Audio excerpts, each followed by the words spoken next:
Oi, gente. Boa tarde.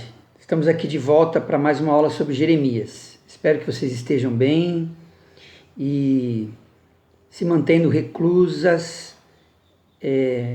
Então vamos aproveitar a aula de hoje para passar o tempo e nesse isolamento e ao mesmo tempo voltar a aprofundar nossa reflexão sobre o profeta Jeremias. Então, vamos lá. Hoje queria falar da atuação de Jeremias, sobretudo depois da morte do rei Josias. Pelo que parece, Jeremias foi um profeta que estava de acordo com a reforma proposta pelo governo de Josias, procurando restabelecer a justiça social a partir da profecia anterior, inclusive a profecia do próprio Jeremias, que buscava, com base na aliança com Javé, na lei de Javé, no decálogo, na proposta de vida ética, não matar, respeitar a família, o pai e a mãe, não roubar, não dar falso testemunho, enfim, com base na Torá, que ainda era uma Torá oral, se restabelecer a igualdade social e o respeito aos mais fracos. Sobretudo, nós vamos ver aqueles que representavam os injustiçados, a viúva, o órfão, o estrangeiro, o escravo e, numa palavra, o pobre. Então, nisto consistia o objetivo inicial da reforma deuteronomista, que nós vamos ver isso presente no Deuteronômio, sobretudo nos capítulos 12 a 26. Mas como vimos na aula passada, o tiro saiu pela culatra. A proposta de reforma em si era boa, mas o Estado josiânico não parece ter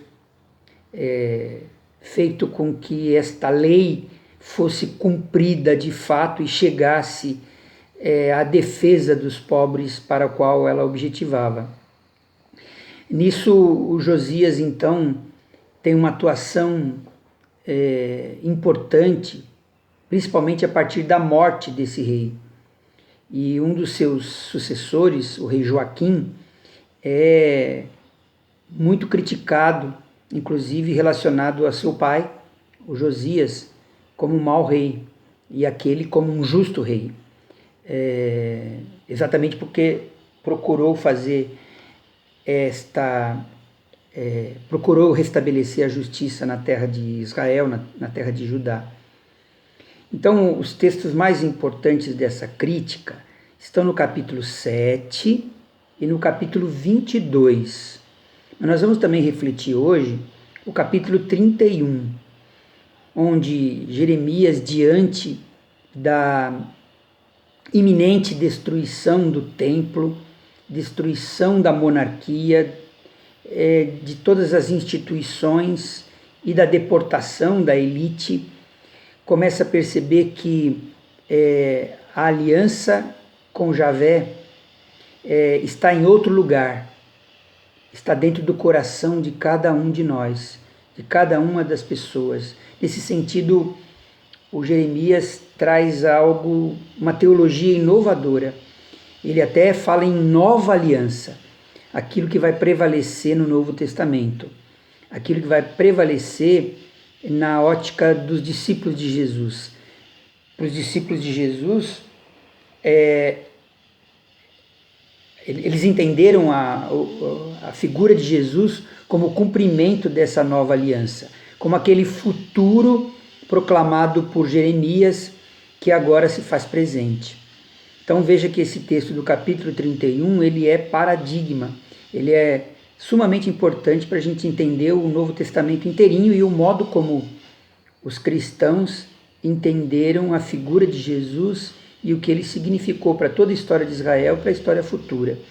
Então, primeiro vamos analisar o capítulo 7, e sua crítica principalmente à instituição mais importante daquela época, que é o templo. Depois o capítulo 22 e a crítica às instituições, sobretudo o reinado de Joaquim e suas injustiças. E finalmente o capítulo 31. Mas isso a gente vai fazer no próximo vídeo. Um abraço para vocês, até daqui a pouco.